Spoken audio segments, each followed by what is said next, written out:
Pronoun agreement क्या होता है और इसकी मिस्टेक्स कैसे आती हैं और आप इसका एरर कैसे फाइंड कर सकते हैं और कैसे सेंटेंस करेक्शन में जो 3 गलत सेंटेंसेस है उनको आप नाउन प्रोनाउन की जो एग्रीमेंट की मिस्टेक है उसको फाइंड आउट कर सकते हैं। और इस तरीके से जो ये वाला पार्ट है, जो इस तरीके के क्वेश्चन आएंगे, आप उनको विद इन नो टाइम कैसे सोल्व करके अपने मार्क्स को मैक्सिमम लेवल तक लेके जा सकते हैं। सो एंट्रेंस एग्जाम में नाउन एंड प्रोनाउन एग्रीमेंट को पढ़ने के लिए हमारे पास सबसे पहले पता होना चाहिए व्हाट इज अ प्रोनाउन।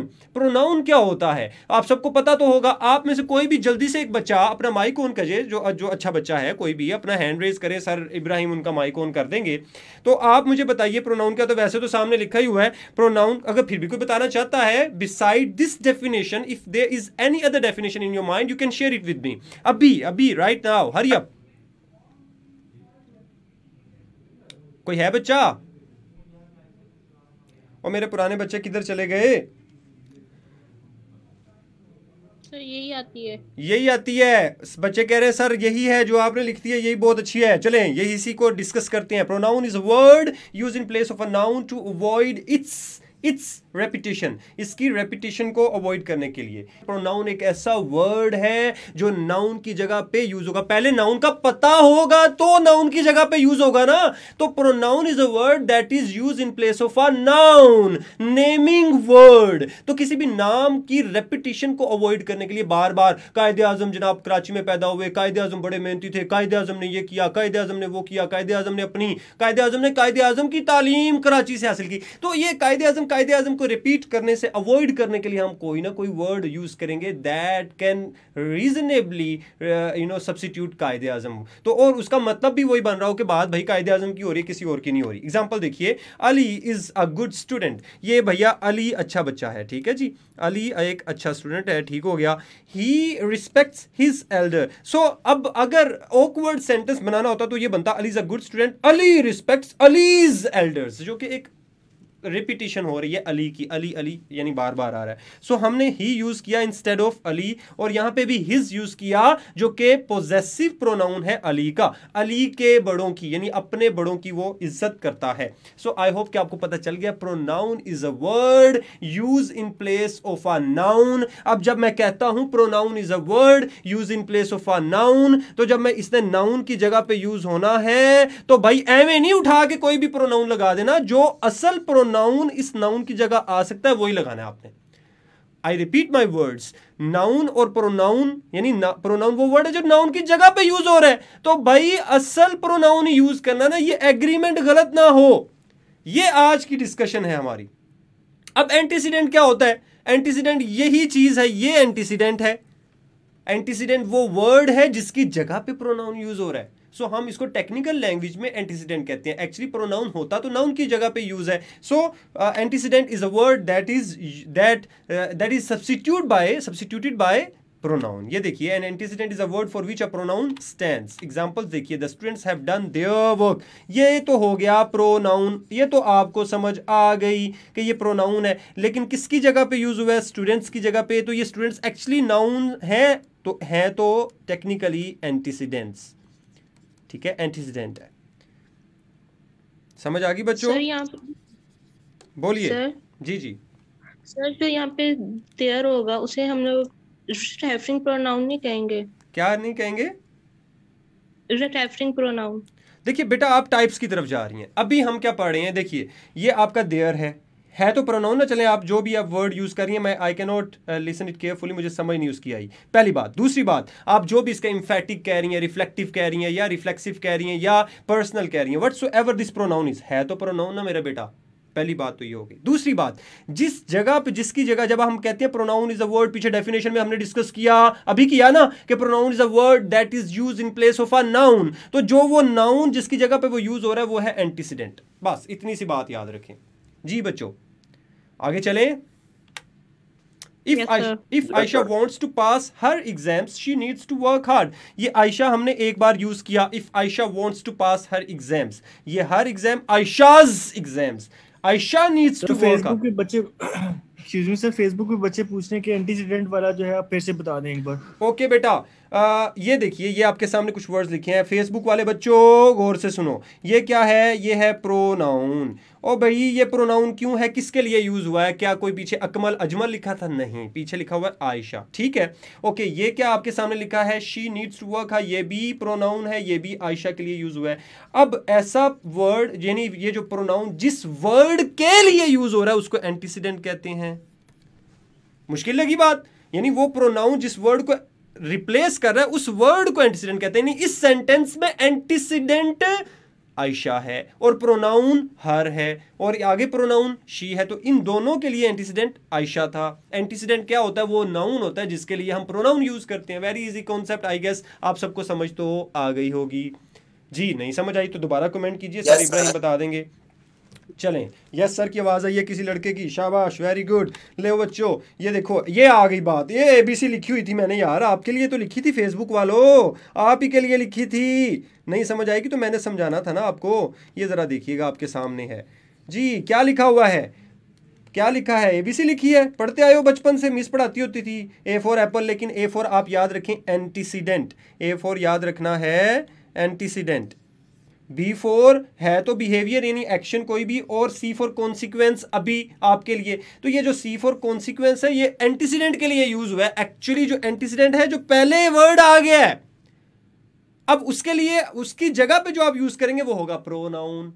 तो आप इस चीज से याद रखें, antecedent stands for the word that has already been used. वो नाउन जिसको हमने पहले इस्तेमाल कर लिया। भाई Quaid-e-Azam was born in Karachi, अब आगे कायदे आजम की बात नहीं करेंगे, कायदे आजम एंटीसीडेंट है, आगे हम प्रोनाउन की बात करेंगे। He got his early education from there, he got his early education from there. तो ही इज अ प्रोनाउन, जो सब्जेक्टिव केस है, उसके लिए यूज हुआ कायदे आजम के लिए। हिज अर्ली एजुकेशन यानी कायदे आजम ने अपनी तालीम वहां से हासिल की। सो आई होप कि ये एंटीसीडेंट और प्रोनाउन वाली बात समझ में आ गई है।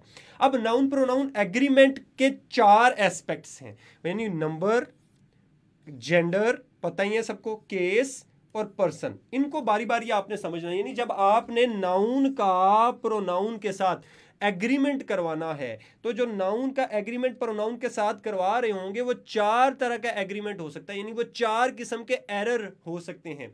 वो नंबर, और नंबर आपको पता है कि हमारा काम शुरू से लेके अब तक यही है कि खेलना सिंगुलर या प्लूरल। ठीक है, जेंडर मेल फीमेल, ठीक है, और case subjective objective possessive, person first person second person third person. Detail भी पढ़ाऊंगा, ऐसे नहीं छोड़ दूंगा। जरा देखो नंबर, देखो नंबर, नंबर क्या है? The pronoun must agree with its antecedent. अभी बात हमने की, जो पीछे वर्ड यूज हुआ है, जो पीछे वर्ड यूज हो गया उसको एंटीसीडेंट कहते हैं। The pronoun must agree with its antecedent in number. Number क्या होते हैं जरा यहां देखिए, वो सिंगुलर हो सकता है, वो प्लूरल हो सकता है।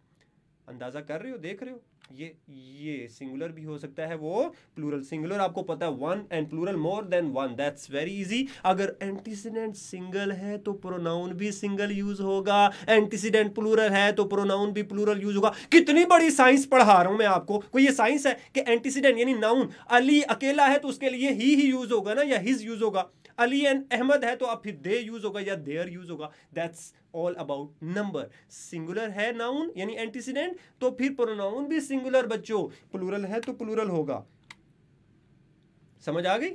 आगे देखिए, जेंडर। जेंडर के लिए आपका क्या है? Male female. The pronoun must agree with its antecedent in gender. Male हो सकता है, फीमेल हो सकता है। मिसाल के तौर पे मैं आपको एग्जांपल दे रहा हूं, अली वर्क्स वेरी हार्ड, आगे मैं शी कह दूंगा तो क्या आप सारे हंसने लग पड़ेंगे।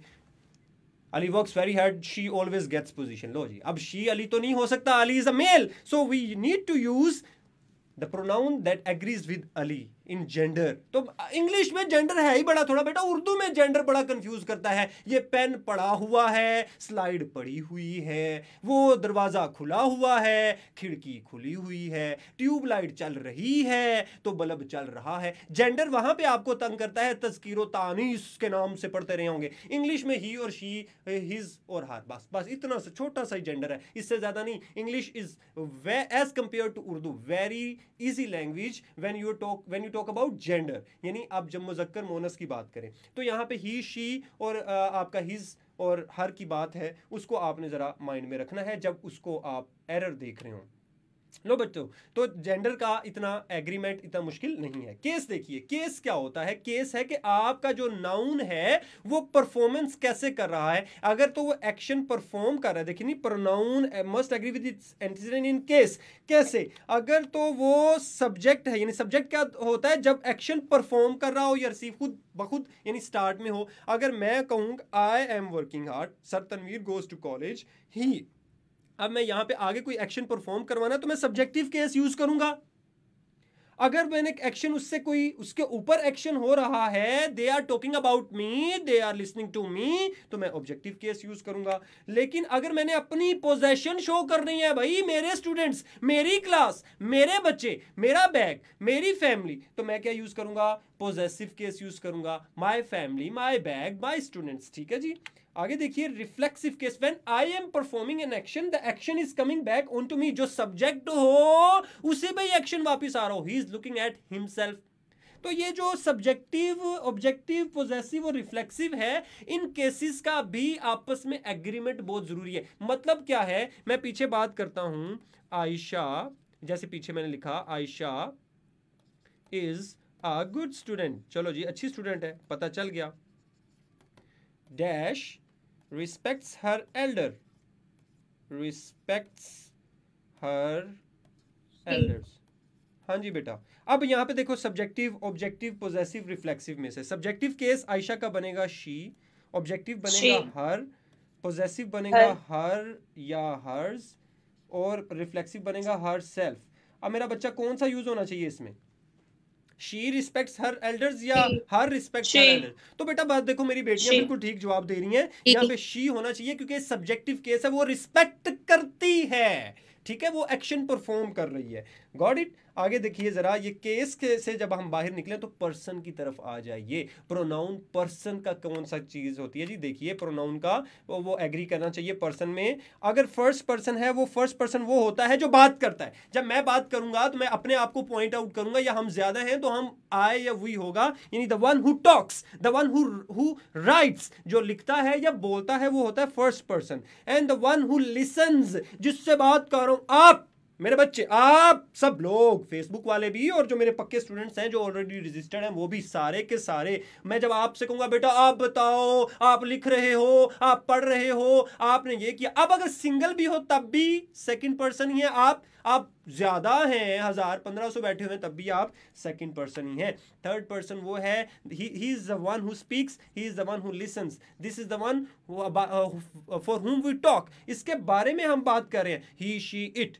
जैसे हम आयशा की बात कर रहे थे, कोई भी थर्ड पर्सन, जब मैं बात करूंगा बेटा मैं आपको पढ़ा रहा हूं, आप गौर से सुनो, आपके पेरेंट्स आपके लिए बड़े परेशान हैं, they are worried for, they are worrying for you. अगर मैं कहता हूं योर फादर, आपके वालिद साहब, he is very worried about you, वो आपके लिए बड़े परेशान हैं। और mother, she is very worried about you. तो ये थर्ड पर्सन, हम उनके बारे में बात कर रहे हैं।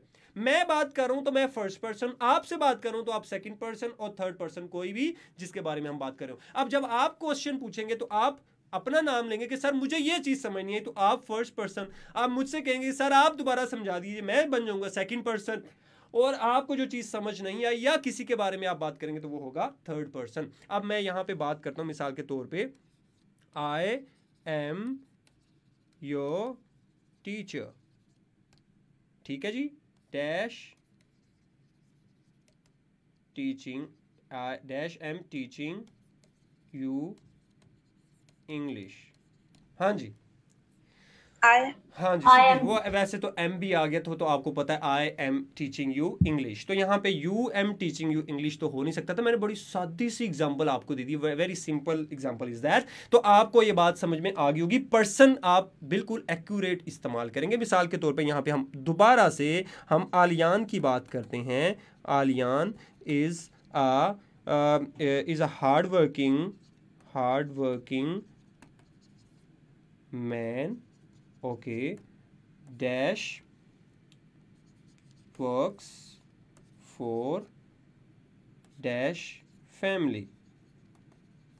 लो बच्चों, dash works for dash family, he work for his family। क्या बात है, क्या बात है जी, क्या बात है, शाबाश, वेरी गुड वेरी गुड। ये तो बहुत ही आसान टॉपिक है मुझे लग रहा है। He works for his family, सारी बेटियों ने बिल्कुल सही जवाब दिया। क्या बात है जी, क्या बात है। तो आपको ये नंबर, जेंडर, केस, पर्सन सबको समझ आ गया, लेकिन अभी इसकी हमने प्रैक्टिस भी बड़ी जोर से करनी है ताकि हमारी ये बातें क्लियर हो जाएं।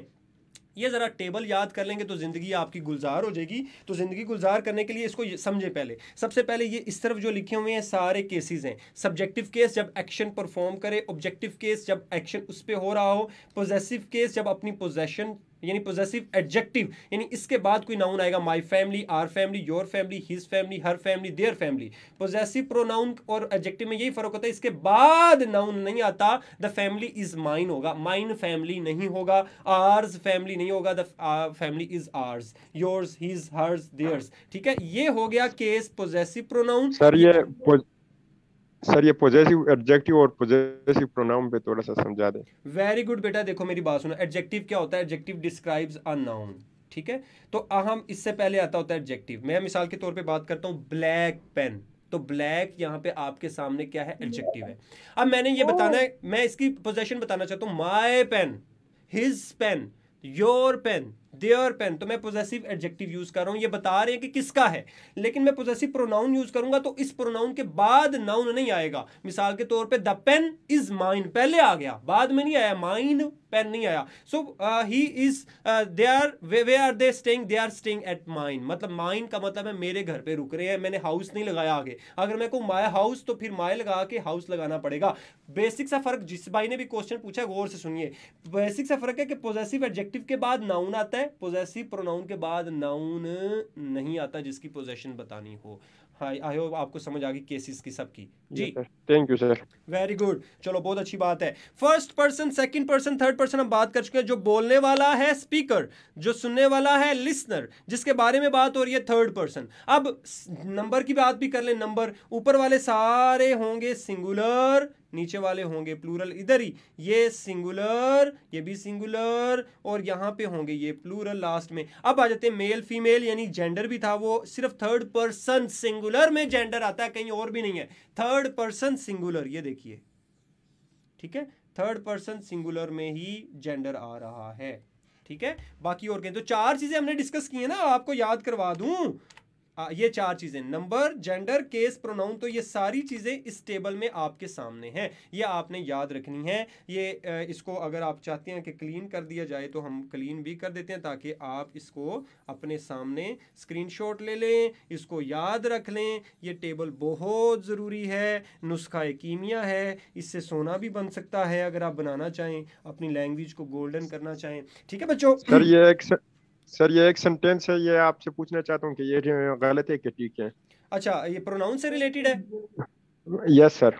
जी बोलिए। वैसे तो अभी हमने करेक्शन आगे दिस हाउस इज हिज। बिल्कुल ठीक है।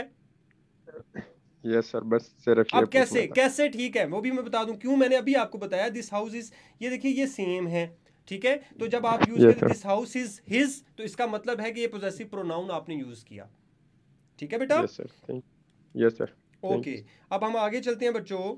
ये इसकी ज़रा आपने स्क्रीनशॉट ले लिया होगा, इसको आपने याद कर लिया होगा। जब आपको ये याद हो जाए तो फिर आपके प्रोनाउंस की मिस्टेक्स नहीं होंगी। आपको ये पता होना चाहिए कि पीछे फर्स्ट पर्सन है तो आगे फर्स्ट पर्सन सिंगुलर ही यूज़ होगा, प्लूरल है तो प्लूरल यूज़ होगा, थर्ड पर्सन है तो थर्ड पर्सन यूज़ होगा। यानी आयशा है तो उसके लिए शी, हर यूज़ होगा, she,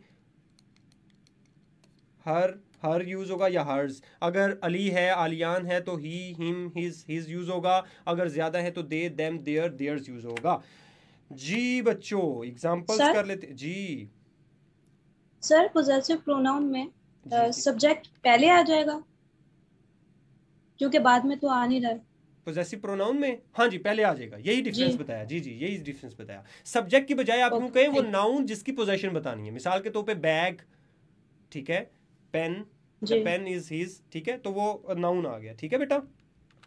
okay sir. Okay, examples देखिए। ये हो गया हमारा antecedent, this is what, this is our antecedent. Ali has got his degree, ये आ गया प्रोनाउन। अब यहाँ पे मैं हर डिग्री तो कह नहीं सकता था, माई डिग्री तो कह नहीं सकता था, क्योंकि हमें उसी को एग्री करवाना है। तो एक तो बात है कि ये सिंगुलर है, ये आपने सिंगुलर नंबर भी हो गया, सिंगुलर भी हो गया। दूसरा ये मेल है, ठीक है, तो नंबर भी हो गया, जेंडर भी हो गया। इसका मतलब आगे पोजेशन आनी थी तो पोजेशन ही बतानी है, पोजेसिव केस भी हो गया। तो ये सारी बातें हैं जो आपने याद रखनी है, पर्सन को भी याद रखना है। आगे देखिए, they prefer to stay at their uncle's home. अब ये है आपका, आपके सामने एक एंटीसीडेंट। अब एंटीसीडेंट देखो, एंटीसीडेंट खुद बजाते खुद एक प्रोनाउन है। एंटीसीडेंट जिसके लिए आगे जाके आपने प्रोनाउन यूज करना है। They prefer to stay at his uncle's home तो नहीं हो सकता, क्योंकि हिज है तो कोई थर्ड पर्सन हो गया, वेग प्रोनाउन, हमें पता ही नहीं किसकी बात हो रही है। देयर अंकल्स होम, अपने चचा के घर जो है वो रहना चाहते हैं। ठीक है जी, तो ये देयर आपका क्या है, ये इसको इसके साथ एग्री बिल्कुल एक्यूरेटली कर रहा है। आपके लिए सवाल है, जो फेसबुक वाले हैं वो 30 सेकंड के अंदर जवाब देंगे, ऑप्शन लिखेंगे, और जो मेरे स्टूडेंट हैं वो जिनके पास माइक वाली फैसिलिटी मौजूद है वो अपना माइक तब ऑन करेंगे जब मैं कहूँगा। लो बच्चों, आपके सामने है, neither Ahmad nor Ali believed he would receive the award. लो बच्चों जल्दी से, कहाँ एरर नजर आ रहा है?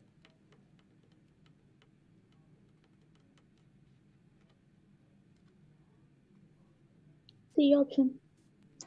C option. सी सर जी। Why so? Because they are plural, तो इन दोनों को यकीन नहीं है कि इनको मिलेगा। So they would receive the award, इन दोनों को यानी इनको अवार्ड नहीं मिलने वाला। सो यहाँ पे हमारे पास सी एरर था, एक्यूरेट हो गया बात। Faulty pronoun reference. बच्चों अब जो मैं आपको पढ़ाने लगा हूं, this is one of the most important thing for your entrance examination. यानी आपको ऐसा एरर नजर आएगा जो कि जो आपके माइंड में आपने नहीं पढ़, मतलब आपको पता नहीं चल रहा कि एरर है। तो जिसने ये वाला लेक्चर सुन लिया बड़े गौर से, उसको पता चल जाएगा। गौर से सुनिए कि फॉल्टी प्रोनाउन रेफरेंस यानी ऐसा रेफरेंस यानी एंटीसीडेंट और प्रोनाउन का एग्रीमेंट में फॉल्ट है लेकिन पता नहीं चल रहा। तो पहला एरर है टू मेनी एंटीसीडेंट्स। एंटीसीडेंट्स ज्यादा है, प्रोनाउन एक ही यूज हुआ है और वो वेग बन रहा है। हिडन एंटीसीडेंट्स, एंटीसीडेंट नजर नहीं आ रहा तो प्रोनाउन रॉन्ग यूज हो गया। नो एंटीसीडेंट एट ऑल, और एंटीसीडेंट है ही नहीं तो आपकी एरर हो जाएगा। जरा देखिए सबसे पहले एरर नंबर 1 जी जी जी सर मुझे ये पूछना था कि आपने सेकंड पिछली दफा बताया था कि अगर नॉर या और यूज होता है तो हम सेकंड सब्जेक्ट को देखते हैं। वो बेटा तो वर्ब एग्रीमेंट के लिए, दैट वो सब्जेक्ट वर्ब एग्रीमेंट, वो आपने वर्ब यूज करना है अकॉर्डिंग टू सब्जेक्ट टू। वो सिंगुलर होगा तो सिंगुलर, प्लूरल होगा तो प्लूरल। ठीक है मेरी बेटी? तो सर इसमें रिसीव लिखा हुआ था तो रिसीव नहीं होना चाहिए? नहीं बेटा, वो तो वुड के साथ वुड यूज हुआ है ना, वुड के साथ तो हमेशा फर्स्ट फॉर्म यूज होती है जी। ठीक है बेटा? Okay sir. Okay, error number 1, too many antecedents. If a pronoun has more than one antecedent it is an error. मिसाल के तौर पे जरा ये देखिए, बड़ी मजे की बात है, आपने मुझे समझाना है। चलो समझाओ क्या मतलब है इसका। जो भी सेंटेंस आपकी स्क्रीन पे इस वक्त शो हो रहा है, फेसबुक वालों और जो रेगुलर स्टूडेंट्स हैं अपना माइक ऑन करके बता सकते हैं इसका क्या मतलब है। The mother beat her daughter because she was drunk. माँ ने बेटी की पिटाई की क्योंकि उसने शराब पी हुई थी। अब बताइए किसने शराब पी हुई थी? सर यहाँ पे इसलिए ये एरर है क्योंकि हमारे पास जो शी यूज हुआ है वो डॉटर के लिए भी यूज हो सकता है, वो मदर के लिए भी यूज हो सकता है। यहाँ पे क्लियर नहीं है कि हमारे पास एंटीसीडेंट कौन है, कौन ड्रंक था। क्या बात है, मेरी बेटी डॉक्टर बनेगी इंशाल्लाह, सर तनवीर का नाम रोशन करेगी बिल्कुल इंशाल्लाह। बिल्कुल ठीक है बेटा। ये शी कौन है, डॉटर ने पी हुई है या मदर ने पी हुई है, पता ही नहीं कि माँ ने पी थी या बेटी ने पी थी। तो ये वेग प्रोनाउन है। अब इस वेग प्रोनाउन को ठीक कैसे कर सकते हैं वो भी मेरा भाई कोई बताएगा तो मुझे बड़ी खुशी होगी। भाई बेटों को भी तो डॉक्टर बनाना है ना, इसको करेक्ट कैसे करें? सर द लेटर या द फॉर्मर जैसी टर्म्स यूज करके। Very good. नंबर 1, इसके 2 तरीके हैं जो भाई ने बताया। एक है लेटर जिसका जिक्र बाद में आया, ठीक है, और फॉर्मर जिसका जिक्र पहले आया। तो द लेटर या द फॉर्मर यूज कर लेते शी की बजाय तो हमारा काम बन जाता। LATTER वाला लेटर, क्योंकि सिंगल टी वाला जो है बाद में आने वाला है जो लेट आए, तो TTER वाला का मतलब है जिसका जिक्र बाद में। अगर मैं कहता हूं द लेटर वॉज ड्रंक और बेटी ने पी हुई थी, द फॉर्मर वॉज ड्रंक माँ ने पी हुई थी। एक तरीका ये है। दूसरा तरीका ये है कि आप नाउन को ही यानी दोबारा रिपीट कर दें इस वेगनेस से, इस क्लैरिटी, इससे बचने के लिए। द बेस्ट वे, ये मेरे बेटे ने जो बता दिया, ये जो KE में जाने वाला है इंशाल्लाह किंग एडवर्ड में, ये इन्होंने बिल्कुल ठीक बताया, द लेटर वॉज ड्रंक। हाँ जी, किसी को ये चीज समझ नहीं आई तो वो पूछिए, मैं दोबारा एक्सप्लेन कर देता हूँ। सर ये लेटर और फॉर्मर वाला थोड़ा सा क्लियर कर दीजिए। जी दोबारा। सर ये दोबारा एक्सप्लेन कर दें। ओके मेरा बेटा, पहली बात है कि टू मैनी एंटीसीडेंट्स का मतलब यह है कि ये जो हमने शुरू में बात की कि एंटीसीडेंट वो वर्ड है जिसकी जगह पे प्रोनाउन यूज करना है, तो एक ये एंटीसीडेंट है, एक ये। अब आपके सामने सेंटेंस लिखा है the mother beat her daughter, माँ ने बेटी की पिटाई की बिकॉज शी वॉज ड्रंक। अब ये शी आपको पता है third person singular female, third person singular female, mother भी थर्ड पर्सन है, डॉटर भी थर्ड पर्सन है, सिंगल है और फीमेल है, औरत है। अब इनके लिए हम शी ही यूज करते हैं। अब she was drunk, now this is वेग, आपकी लड़ाई हो जाएगी, आप में से एक कहेगा माँ ने पी हुई थी, एक कहेगा बेटी ने पी हुई थी। अब ये कंफ्यूज है, ये रॉन्ग सेंटेंस बन गया, ये शी रॉन्ग यूज हुआ है। अब आप क्या कहेंगे, ही तो यूज नहीं कर सकते, इन दोनों में से ही कोई भी नहीं है, दे यूज नहीं कर सकते, चलो दे यूज करेंगे तो दोनों ने पी हुई थी, तो फिर बेटी को क्यों मार पड़ी भैया? ठीक है, बेटी ने पी थी तो माँ के साथ वो भी उलझ सकती थी। बहरहाल आप इसको क्लियर करने के लिए द लेटर यूज करेंगे तो डॉटर के लिए हो जाएगा, द फॉर्मर यूज करेंगे तो मदर के लिए यूज हो जाएगा। अगर आप नाउन रिपीट करेंगे तो तब भी बात क्लियर हो जाएगी। अदरवाइज ये इस वक्त वेग है, ये एरर है। क्यों? क्योंकि ये कंफ्यूज कर रहा है, सेंटेंस की सेंस को स्पॉइल कर रहा है, खराब कर रहा है। समझ आ गई बात की? जी आगे चलूं? जी सर। Yes sir. ओके मेरे बच्चों, हिडन एंटीसीडेंट्स ये क्या है जब पता ही ना चल रहा हो कि एंटीसीडेंट है क्या? It is an error when a pronoun's antecedent is an adjective. वो एंटीसीडेंट असल में एडजेक्टिव होता है instead of a noun. In such cases the true antecedent is hidden और वेग। एंटीसीडेंट का पता नहीं चल रहा होता for the reader because it has been subordinated for another noun, क्योंकि वो लग रहा है कि यही एडजेक्टिव जो है यही नाउन है। जरा एग्जांपल देखिए, बड़ी मजे की है। The fruit basket was picked up from the table because the guest finished eating it। बच्चों जल्दी से सेंटेंस पढ़िए और मुझे बताइए मसला क्या है। ये इसके अंदर ये आपके सामने एग्जांपल लिखी हुई है हिडन एंटीसीडेंट की, क्या ये करेक्ट है? सर ईटिंग इट का मसला है, क्या को मसला पता नहीं बास्केट खाई है फ्रूट खाए हैं। क्या बात है, क्या बात है, क्या बात। मतलब बंदा बास्केट तो नहीं खा सकता, खाता तो फ्रूट ही है। लेकिन पीछे फ्रूट की बात नहीं हो रही, पीछे तो बास्केट की बात हो रही है, आगे इट की बात हो रही है। सेंटेंस से लग रहा है कि मेहमान बास्केट खा चुके थे। ठीक है, तो यह तो बात गलत है, इसको करेक्ट करने। भाई जिसको नहीं समझ आई मैं दोबारा बताता हूं। देखिए पीछे है ये fruit basket, fruit is an adjective here, fruit basket.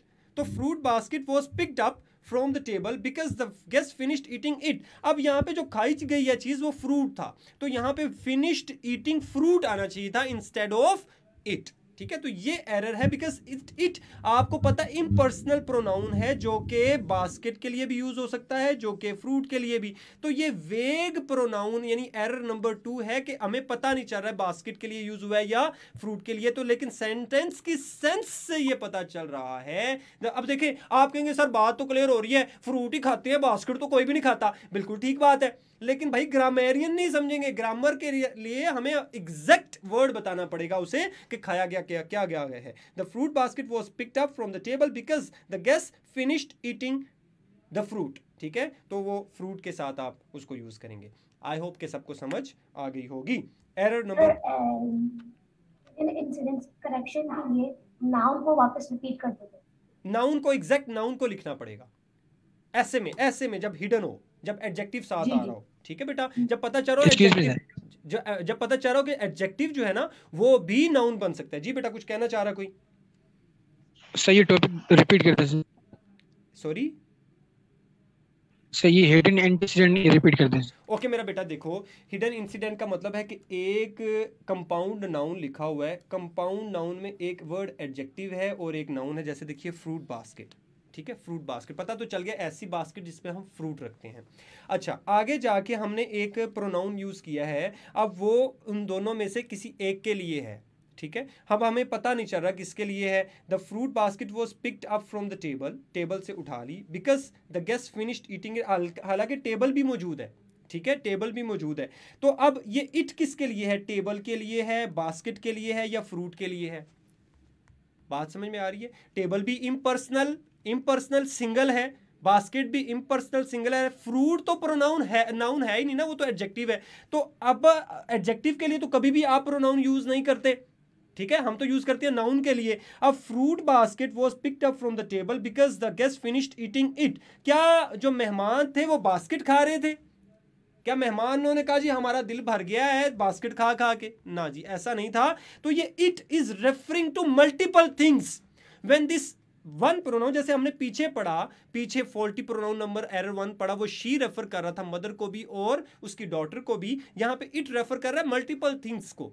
तो जब हमें उसको कंफ्यूजन को दूर करने के लिए उसके लिए एग्जैक्ट नाउन लगाएंगे तो वो सेंटेंस करेक्ट हो जाएगा। मेरे भाई को समझ आ गई I hope. Thank you sir.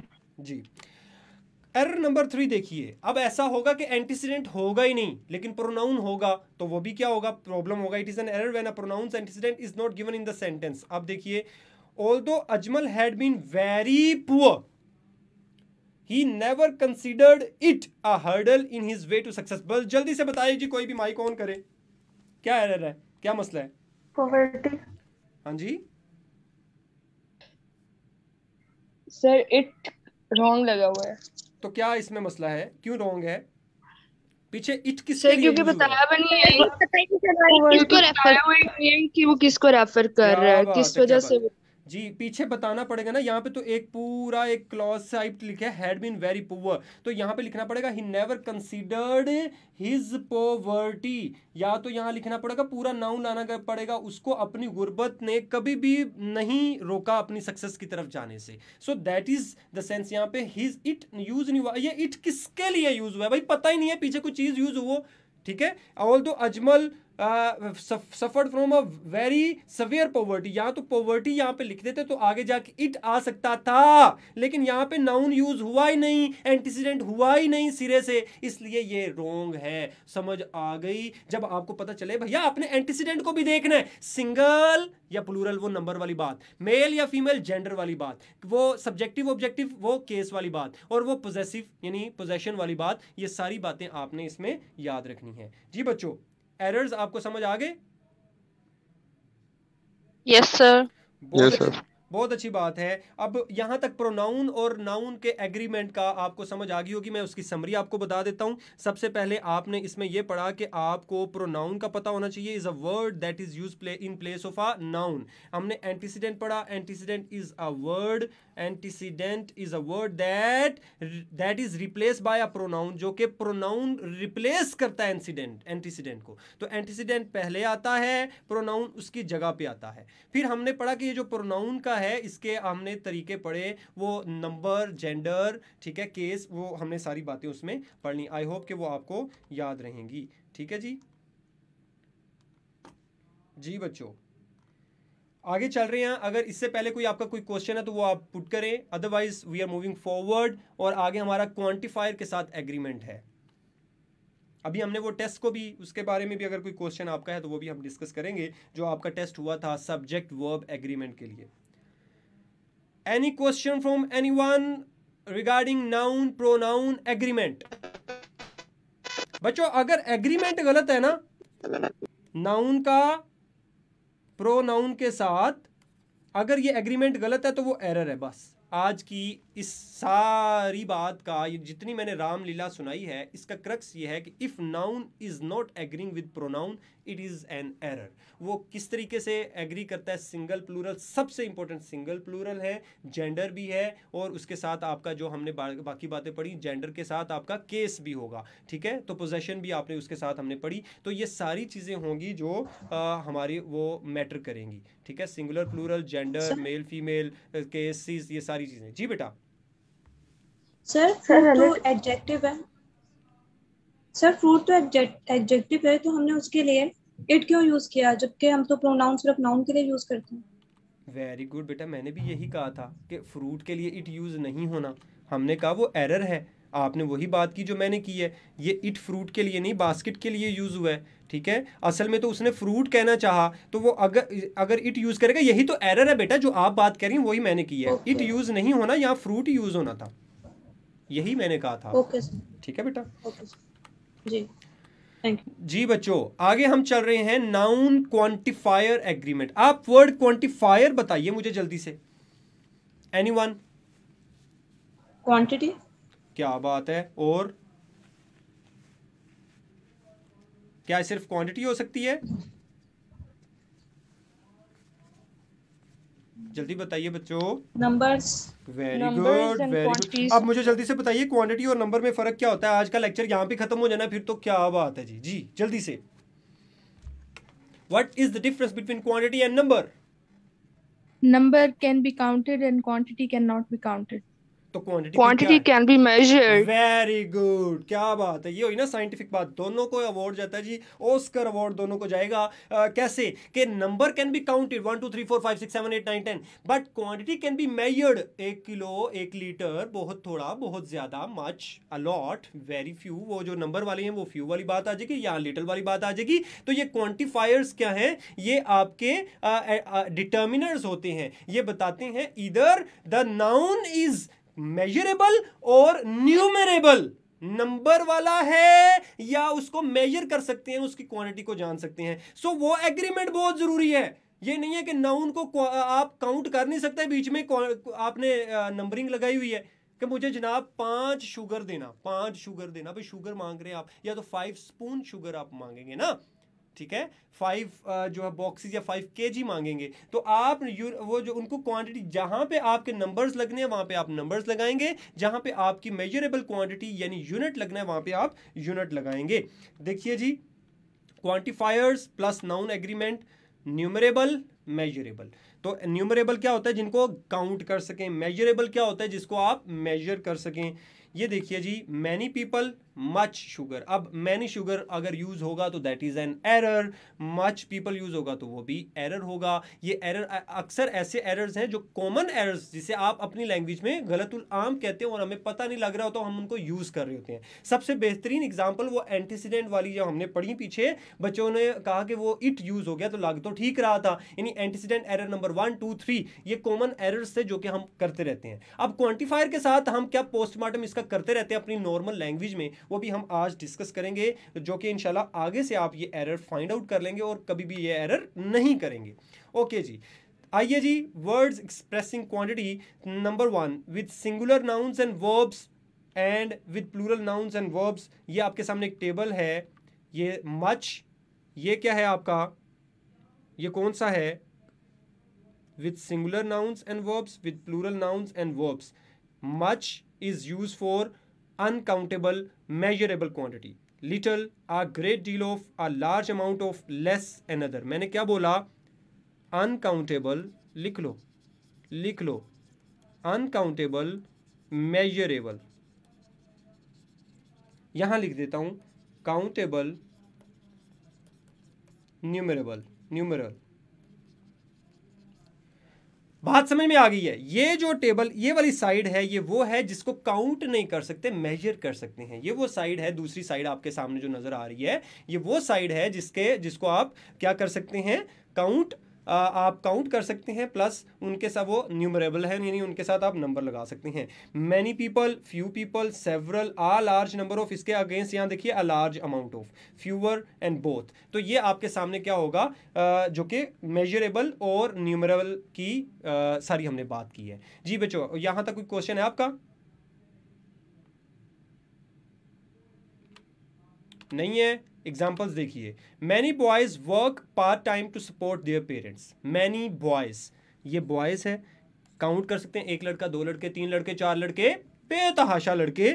Many boys work part time to support, ये देखो ये तो वर्ब एग्रीमेंट हो रहा है, तो यहाँ मैनी है, ये आपके सामने क्या है? Many boys work part time to support their. अब मैंने आपको एक्सेप्शन लास्ट टाइम पढ़ा दी थी कि जब मैनी आ जाए तो आप मैनी प्लस हमेशा प्लूरल नाउन लगाते हैं। तुम्हें याद हो कि ना याद हो, हमें याद है ज़रा ज़रा, वो क्या था जी? गाना था। मैनी आ जाए तो सिंगुलर नाउन के साथ सिंगुलर वर्ब लगाते हैं। ये इसकी एक्सेप्शन है, याद रहनी चाहिए, सिंगुलर वर्ब भी यूज़ होगा। अच्छा, मैंने इसमें बच्चे ने डिफरेंस भी पूछ लिया, तो मैंने बता दिया था कि द नंबर और इसी तरीके से a number. Many a man is actually becomes a quantity. Many a man fights for his rights. तो यहाँ पे देखिए ये हिज यूज यूज होगा, सिंगल यूज होगा, ये सिर्फ एक्सेप्शन है, बाकी सारी बात ये याद रखनी है। Many boys, few boys, several boys, a large number of boys, fewer boys, both boys, ये बाकी सारी चीजें इनके साथ प्लूरल ही आएगा, ठीक है। लेकिन सिर्फ मैनी वाली बात आपने याद रखनी है, ये आपके सामने आ गई, ठीक है। मैनी वाली बात को आपने याद रखना है। मैनी अकेला आए तो प्लूरल, अगर ज्यादा मैनी आ जाए तो उसके साथ सिंगुलर वर्ब और सिंगुलर प्रोनाउन यूज होगा। जी बच्चों, याद आई बात? याद है? लास्ट लेक्चर पढ़ा था हमने। जी सर। जी, स्पॉट द एरर। लो बच्चों, फेसबुक वाले सर अली से राब्ता करेंगे, जल्दी से कमेंट में लिखेंगे। और ये जो बच्चे माइक में यस सर नो सर बोल रहे हैं, समझा दें सर, दोबारा बता दें सर बोल रहे हैं, ये मुझे जब मैं कहूंगा तब माइक ऑन करेंगे। I saw a number of guava tree in the garden. लो बच्चों, आपके पास है 30 second, your time starts now. 1 2 3। C option. C option.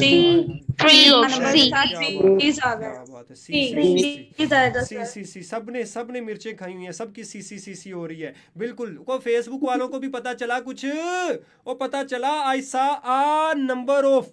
जब मैंने आ नंबर ऑफ बता दिया तो पीछे हमने अभी पढ़ा आ नंबर ऑफ के बाद प्लूरल नाउन आएगा और प्लूरल ही वर्ब हमने लगाना था। तो आपके सामने ये क्या आ गया? ये आ गया आई saw a number of guava tree. A tree क्यों लिखा हुआ है भैया? ट्रीज होना चाहिए था, क्योंकि ये न्यूमरेबल है, काउंटेबल है, ज्यादा है। आ नंबर ऑफ गावा ट्रीज इन द गार्डन। समझ तो आ गई होगी। Anyone, any question till now? Quantifiers क्या होते हैं?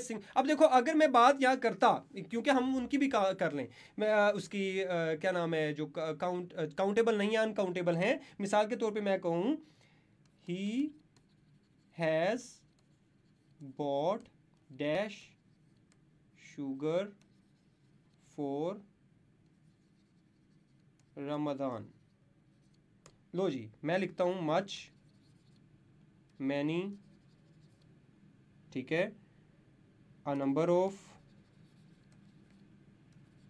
हाँ जी, मच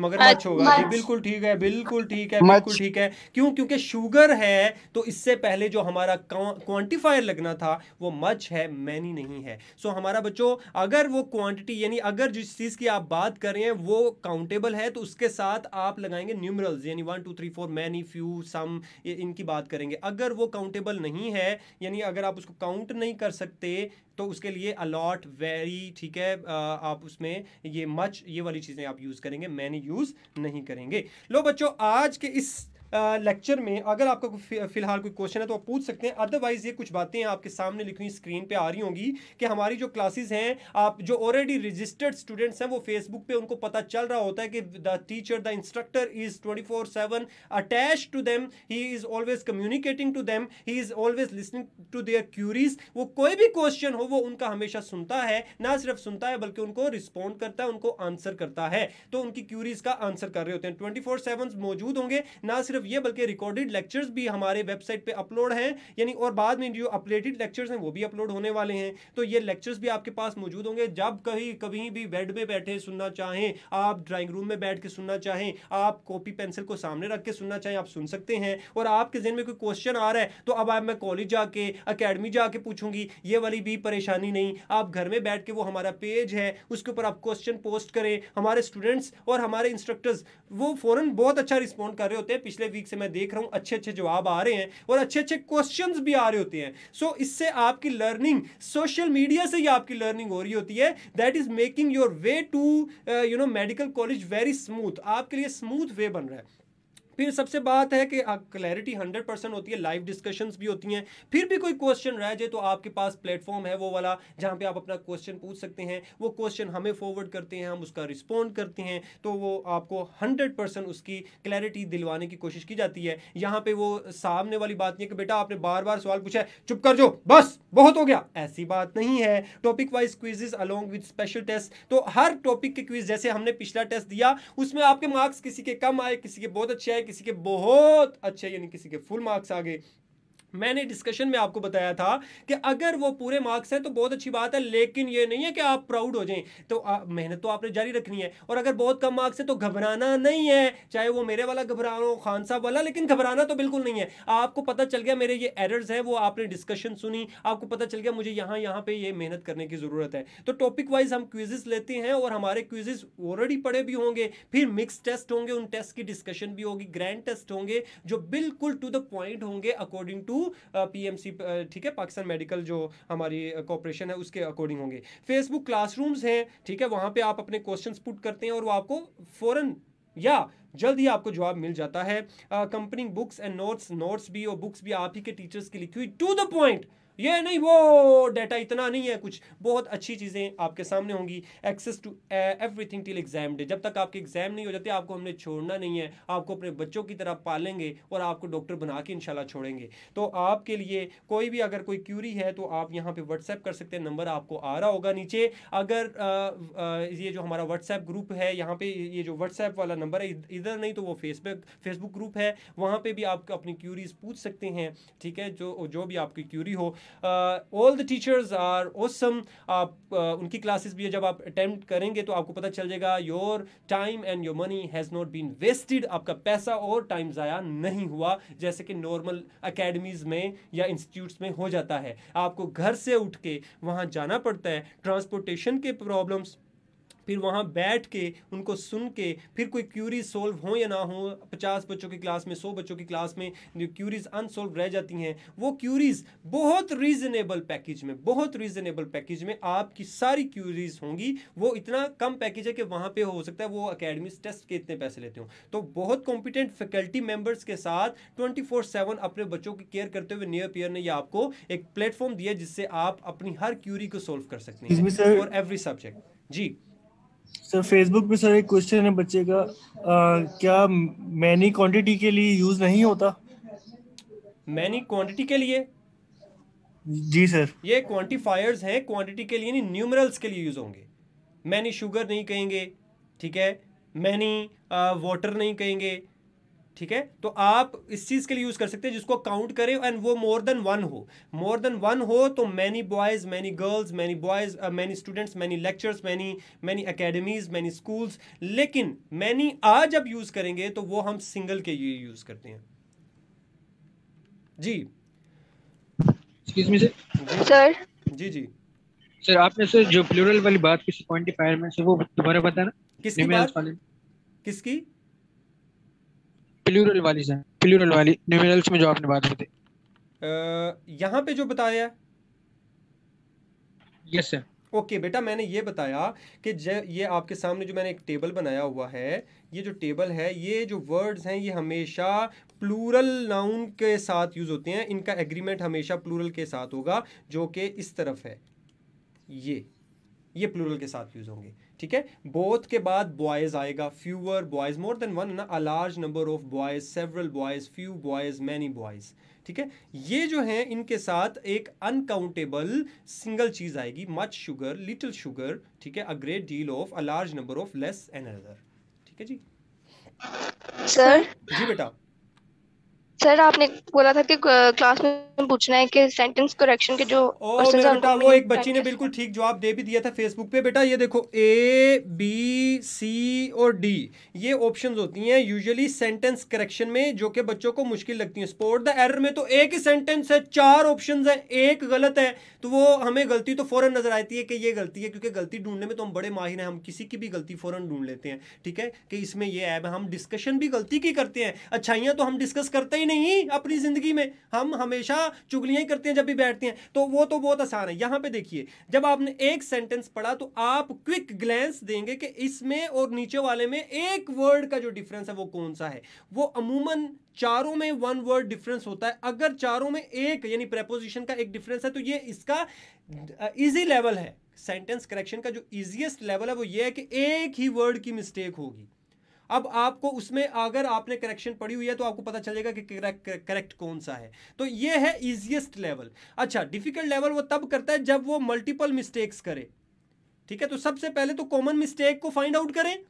कॉमन मिस्टेक आपको नजर आई इसमें और इसमें, तो ये तो आपने रिमूव कर दिया, अब रह गए ये और इसमें तो कॉमन मिस्टेक नहीं है, तो इसमें जाहिर बात है कहीं और मिस्टेक है, तो वहां पे इन दोनों में कॉमन मिस्टेक फाइंड आउट करने की कोशिश करें। जिसमें एक और मिस्टेक नजर आ जाएगी तो रिमेनिंग जो पार्ट होगा वो हमारा आंसर होगा। इंतहाई डिफिकल्ट लेवल वो होता है कि जिसमें इसमें कोई और मिस्टेक है, इसमें कोई और है, इसमें कोई और है और इसमें कोई और है, और ये तकरीबन 20 में से कोई 1 या 2 सेंटेंसेस ही होती है, ज्यादा नहीं देता वो।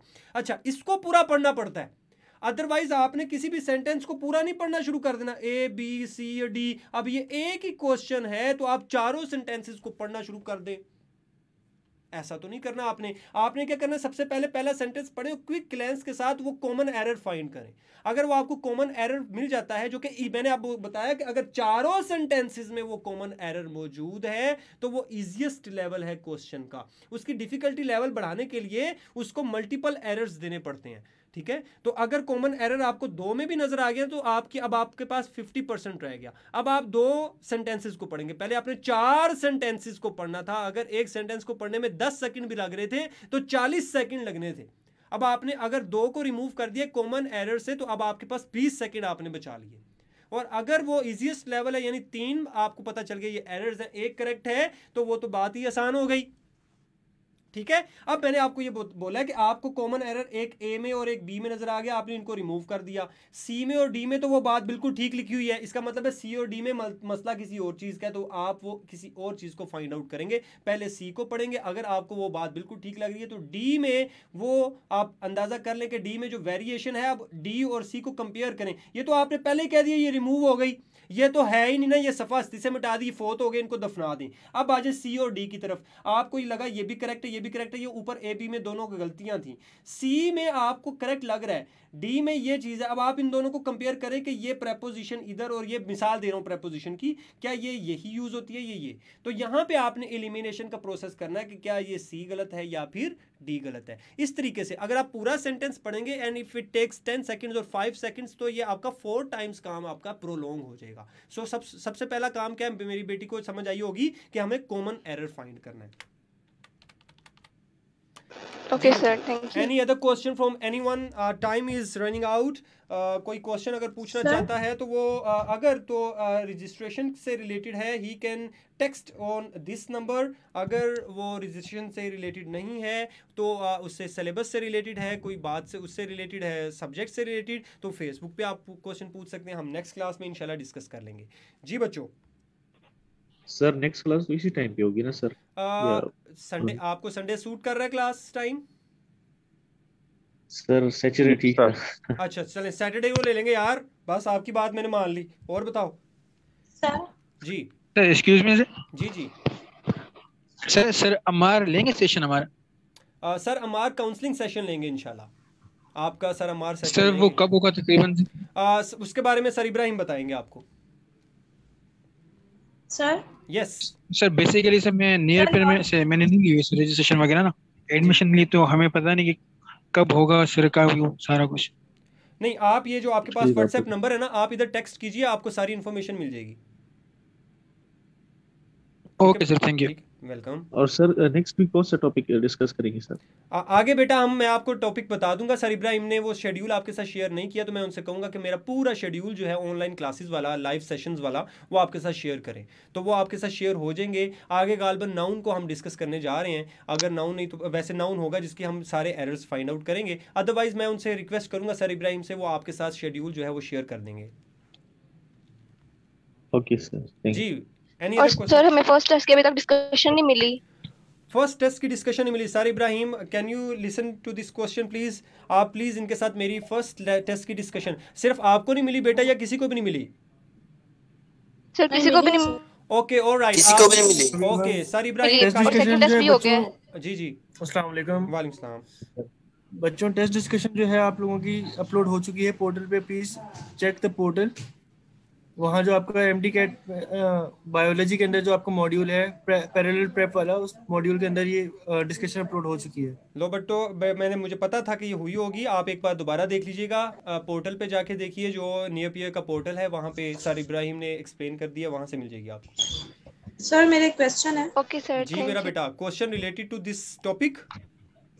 जी सर। जी पूछिए सर। लॉट की एग्जांपल दीजिएगा। किसकी? लॉट। अलॉट। देखिए बेटा, पहली बात है कि आपको लॉट को समझने के लिए ना, ये देखिए, a lot mean a great quantity of, a lot of sugar, a lot of hard work, a lot of something, ठीक है। अगर आप सिर्फ वर्ड लॉट यूज करते हैं ना, लॉट का मतलब है अबंडेंस, अबंडेंस। लॉट आप कहते हैं ना, एक नई लॉट आ गई है, एक और लॉट आ गई है, बच्चों की एक और लॉट आ गई है, हमारे पास लॉट आ गई है। लॉट मीन्स अबंडेंस, ठीक है। अलॉट क्वांटिफायर बन जाएगा, a lot of boys, a lot of girls, ठीक है। तो वो क्वांटिफायर जैसे मच, ठीक है, इसी तरीके से आपके पास अलॉट है। Okay sir, thank you. ठीक है, take good care of yourself बेटा। जी बेटा। Sir relative pronouns, relative pronouns पूछना चाह रही हैं बेटी? जी सर। ओके, सर विच और डैट, विच और दैट में डिफरेंस? डैट, जी सर। ओके, ये मेरा बेटा, आप थोड़ा सा एक वीक आपका वेट हो सकता है, क्योंकि नेक्स्ट हमारा प्रोनाउन में हमने प्रोनाउन, अभी तो हमने सब्जेक्ट वर्ब एग्रीमेंट पढ़ा।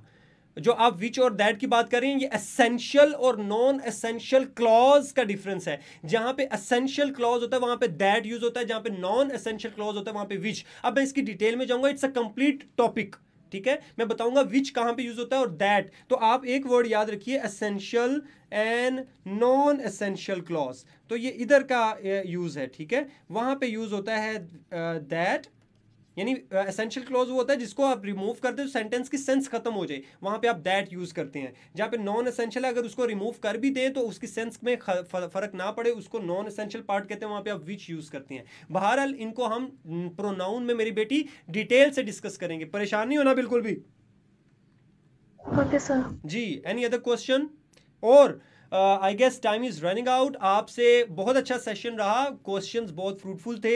आई होप कि आपको समझ आई होगी। जिन मेरे फेसबुक वाले भाई या बहनें या जो हमारे रेगुलर स्टूडेंट्स हैं जो रजिस्टर्ड हैं ऑलरेडी, अगर कोई बात समझ नहीं आई तो बेटा आपके पास प्लेटफॉर्म है, पुट योर क्वेश्चंस देयर, इंशाल्लाह आपका मसला हल कर दिया जाएगा। और आप लाइव जो हमारे लेक्चर टेस्ट हो चुके हैं उनकी डिस्कशन की को भी आप लाजमी सुनिए, वहाँ से भी कोई आपके पास कोई प्रॉब्लम हो तो वो भी आप डिस्कस कीजिएगा। Take good care of yourself बच्चों, अल्लाह हाफिज़।